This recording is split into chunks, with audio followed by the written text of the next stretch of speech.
गिबिसिनथाराव आं जोंनि बासायगिरि प्रभु यीशु ख्रीष्टखौ हामबाय होनदों। बिनि गिदिरथार अननायनि दारै दिनैनि बे समाव आं बिसेसकरै बे बेथेस्दा प्रेयार मिनिस्ट्रिनि गायसनगिरि जाय रेभारेन्ड आर इसवारी बिथांखौ आं लोगो मोननो हाबाय। बेनिखायनो आं दिनैनि बे समाव बिथांनियावहाय बे बेथेस्दा प्रेयार मिनिस्ट्रिनि सोमोन्दै आं माखासे सोंलु सोंनो थाखाय बेवहाय हाजिर जाबाय। गिबियाव आं नोंथांनियाव सोंगोन, बे बेथेस्दा प्रेयार मिनिस्ट्रिखौ माब्ला गायसनजेनामोन? बे बेथेस्दा प्रेयार मिनिस्ट्रि बेबादि जोङो बेखौ दोनथ'आखैमोन। नाथाय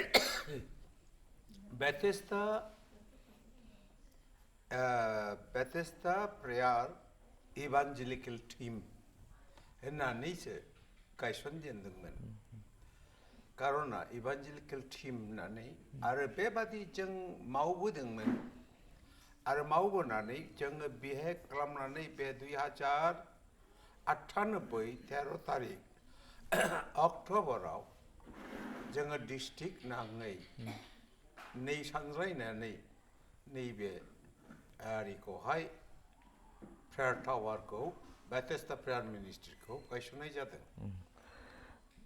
बे मिनिस्ट्रिनि गाहाय थांखिफ्रा मा मा? बे मिनिस्ट्रिखौ एक्चुअलि थांखिया नैबेबादियै बेहाय खालामनानै नाम्बार 1 आंनि नोजोरथियाव इसोरनि बुंनाय रावजों जेखौ बुंदोंमोन, आंनि न'आ गासै जातिफोरनि खुलुमग्रा न' जागोन। नाम्बार 1 आं बेखौ नायदों दिनै गिर्जाफ्राव मोनसे गिर्जायाव मोनसे जातिल' हाबनानै थायो आरो मोनसे गिर्जायाव मोनसे धोरोमनि मानसिल' ज' जायो। बेनिखायनो बे बिषयखौ आंनि माबाफोरजोंहाय टीमनि लिडार्सफोरजों रायज्लायनानै बिनसै बेवहाय बे बेथेस्दा प्रेयार टावार मिनिस्ट्रि होननानै नैबेखौ गायसननायानो, जेरावहाय जे टावाराव गासै जाति गासै धोरोमानो फैनानै बेवहाय इसोरनिफ्राय गेदेर अननायखौ मोननो हायोब्लायबा आरो नैबे थांखिखौ लानानै दिनै बेथेस्दा प्रेयार मिनिस्ट्रिखौ मोनसे गायसनदों। नाम्बार 2 जोंनि बेथेस्दा प्रेयार मिनिस्ट्रिखौ फाउन्डिं खालामनायनि जाहोना बे मोनसे जादों जे जों बे बेथेस्दा प्रेयार मिनिस्ट्रिनि गेजेरजों बेहाय जोङो बुंनो थाङोब्ला बे मोनसे सोदोबखौ सफैगोन नामा होननानै जों we are one in Christ होननाया, जों ख्रिस्ट'नियाव खौसे होननाया, जों बोरैबाफोर बे गासै गिर्जानि गेजेराव बेखौ लाबोनो हागोन नामा? जों अबश्य लुबैयाखै बेखौ गावबा गाव गिर्जा गावबा गाव थाथों। बेनिखायनो नैबे बेलायाव बे मट'खौ लानानै बुंदों आरो जों बेबादि जोंनि गिर्जाफ्राव बेहाय खालामनानै पार्टिकुलारलि मोनसे नोजोरा बेनोमोन जे जोंनि बर' गिर्जाफोरखौ बेथेस्दा प्रेयार मिनिस्ट्रिनि गेजेरजों रिभाइभेल गिर्जा बा आफस्टल गिर्जा खालामनो हागोन नामा? नाम्बार 2 जों बेखौनो सानदोंमोन जे आफस्टल गिर्जा माने जिउ गोनां गिर्जा खालामनो हागोन नामा? नाम्बार 2 जोंनि नोजोर बेथेस्दा प्रेयार मिनिस्ट्रिनि बिथांखिया। नाम्बार 3 जोङो बेबादि सानदों आरो साननानै बे मिनिस्ट्रिखौ बेथेस्दा प्रेयार मिनिस्ट्रि जों डिक्लेयार होनायनि जाहोनानो बेनो, जोंबो बर' रावैनो जेरै दा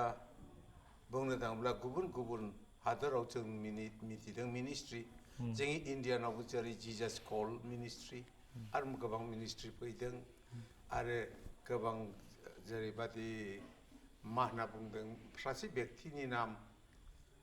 बेनिहिमनि मिनिस्ट्रि होननानै बुंदों, रसनि मिनिस्ट्रि होनना बुंदों। अब्ला जों सानदों बेबादि जोंबो दिनै बर'फोरनि गेजेरनिफ्राय मोनसे मिनिस्ट्रि पावारफुल मिनिस्ट्रि आरो बेवहाय गासैजों ज' जानानै जों जोंनि बर' गिर्जाफोरखौ लुखांनो हागोन नामा दा बेनो थांखिया बे मोनथाम थांखिखौ लानानै बेथेस्दा प्रेयार मिनिस्ट्रिखौ गायसनदों ओमफ्राय दिनै बे प्रेयार टावारावहाय कन्टिनिउ थाबाय थाग्रा माखासे प्रेयार वारियार्सफोर दङ दा औ दा गासैबो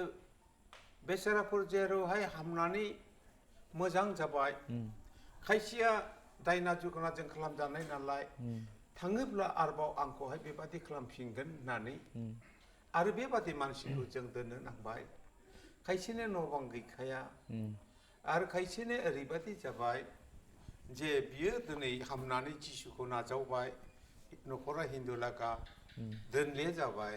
बेबादिखौबो जों दोननो दा गासैजों प्रेयार बे आरियावहाय मिनिस्ट्रियावबो थाथारनाया 11 जन दा आरो गासैखौबो लानानै बेसेबां गासैजों 68 काउन्सिलरफोर दङ दा बेयावहाय थानाय जेफोरनाखि फुल टाइम बिसोर थाबाय थायो बिसोरो मा रोखोमै दिनै गाव गावखौ बिसोरो फोथांनानै लाखिदों ना बिसोरना सेलारि दं माखासे मोननायनि ना जेबो गैया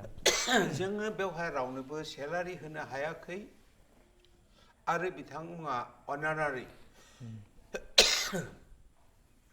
बेबादि इसोरनि हाबाखौ मावगासिनो इसोरनि खामानिखौ मावगासिनो दं आरो बुंनो थाङोब्ला पार्टिकुलारलि बिथांमोना गाननाय जोमनाय बहानिफ्राय मोनगोन बेखौबो सिन्था खालामाखै माब्रैनि मोनजागोन बेखौबो सिन्था खालामाखै प्रेयाराव दङ आरो दिनैबो इसोरा नायदो 1998 निफ्राय स्टिल नाव 98 निफ्राय स्टिल नाव दासिमावबो जिर' बेलेन्सआव गायसनदोंमोन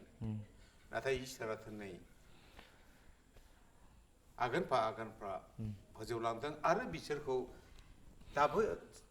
बुंनो हागोन सोंनो हागोन बेवहाय बोथैसेबो इसोरा रसा फोनाङाखै बेनिखायनो बेवहाय थाग्राफोरा निलाखै बेनि थाखायबो जों प्रार्थना खालामो दा नैबे समाव आरोबाव आङो नोंथांनियाव बे प्रेयार टावारनि अनगायै आं गुबुन मोनसे सोंथि सोंनो सानदों बे जाहैबाय बर' जाति जायफ्रानाखि ख्रिस्टियान नङा आं बिथांमोनखौ गोबां समाव बुंनाय खोनादों एबा आंबो नुदों लोगो मोनदों बिथांमोना बुङो बर'फ्रा जेब्लानाखि बिसोरो ख्रिस्टियानिटि एबा जिसु ख्रिस्टखौ बिसोरो नाजावबाय बिसोरो बुङो बर' बे ख्रिस्टियानफ्रा बिसोरो गावनि जाति गावनि हारिमु आरो गासैबो बे साल सलनफोरखौ बिसोर नागारनानै गुबुन हादरनि जे ख्रिस्टियान धोरोम जे बेखौहाय बिसोरो फालियो होननानै दिनै बिथांमोना गोबां समाव बे बर' ख्रिस्टियानफोरखौ दिनै बिदि बुङो आरो बिसोरो गाहाय नोजोरै बिसोरो नायो बिनि सायाव नोंथाङा दिनै मा बुंनो सानदों मा बर'फ्रा बेबायदि जादों नामा बर' ख्रिस्टियानफ्रा बेबायदि जादों नामा बे बिषयावब्ला आं बेबादि सानदों बिथांमोना जेखौ बुंदों गुबुन हादर बे खोथाखौ आं 100% राइट होननानै सानो आरो बे हायावनिफ्राय नङा गोजौनिफ्राय नाथाय बिथांमोननि बुंनायावसो गुबुन हादर फरेन मिशनारिफोरनि बिगुर गुफुरफोरनि माबाखौ लादों होननानै बुंदों नङा दायो जेखौ नुदों दिनै आङो आंनि नुनायाव सैथोयै जुदि दिनै गासै मानब जातिखौ इसोरानो सोरजिदों आरो बे दिनै बर'फ्रा एक्सुवेलि बर'फ्रा इसोरनि बेबस्थायाव फैयोब्ला इसोरनि बुंनाय बाथ्राखौ मानियोब्ला अब्ला बिथांमोना बुजिगोन जे बेफोर किसुमान जेरावहाय आं जे अबस्थायाव दंमोन बे अबस्थायाव थाबोनाय बुस्थुखौ आङो दा जिसुखौ मोननानै ख्रिस्टियान जानानै आं बेखौ बाहायनो हाखा बे मथे आं थाबायलांनो हाखा कमप्लिटलि चेन्जआ जाफैखानांगौ आरो बेबादि जुदि होयोब्ला बर' जातिफ्रा आंनि दायो नुहुरनायाव जुदि फोरबोनियाव फैयोब्ला बर'फोरनि गासैबो बुंनो थाङोब्ला सोलायजोबनायाव फैगोन परिबर्तनाव फैगोन खिन्थु बेवहाय जातिया जे नस्थ' जागोन खेथियाव नङा बरंच जातिया जौगालांगोनसो जास्ट दिनैनि हर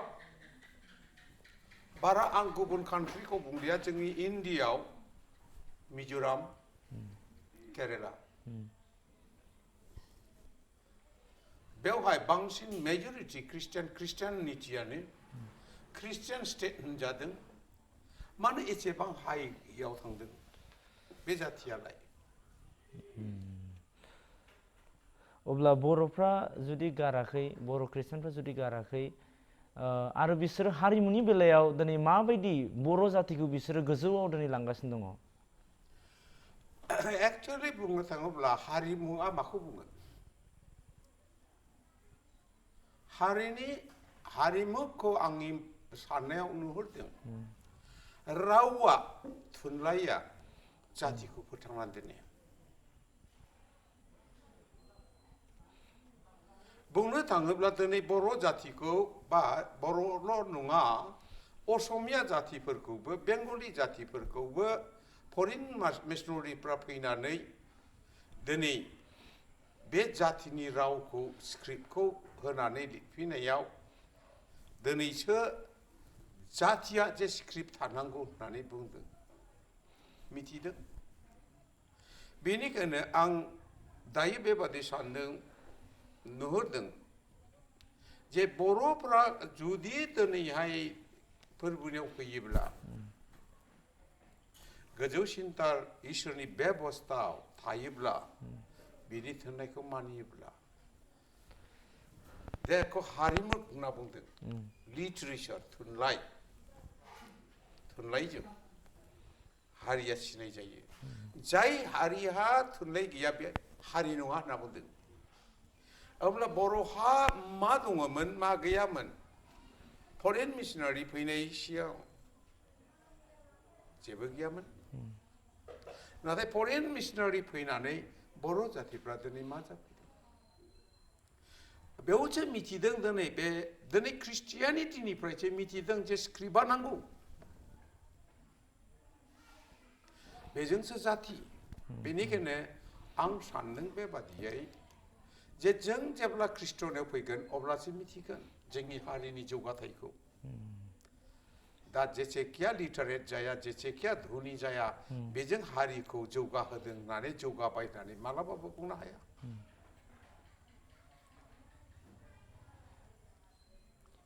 बेबादि गोबां कान्ट्रि दं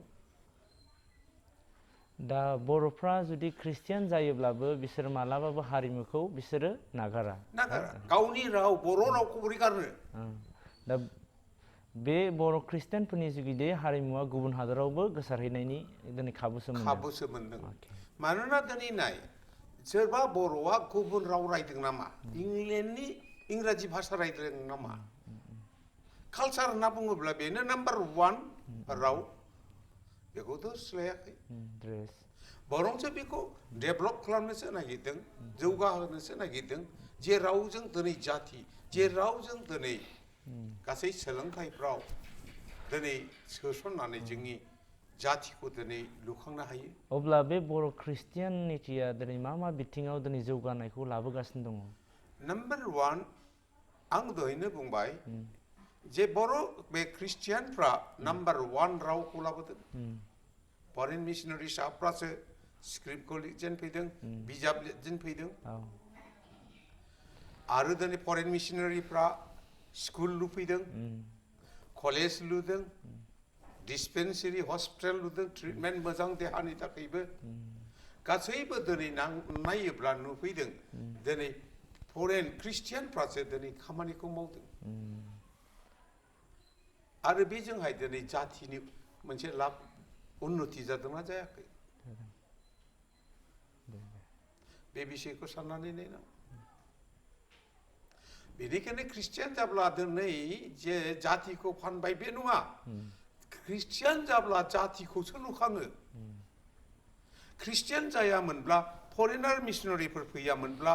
स्क्रिप्टआबो फैयामोन रावाबो दिनै बाहायजानाय नङामोन होमब्ला बे ख्रिस्टियान जानायखायसो दिनै बेफोरो जादों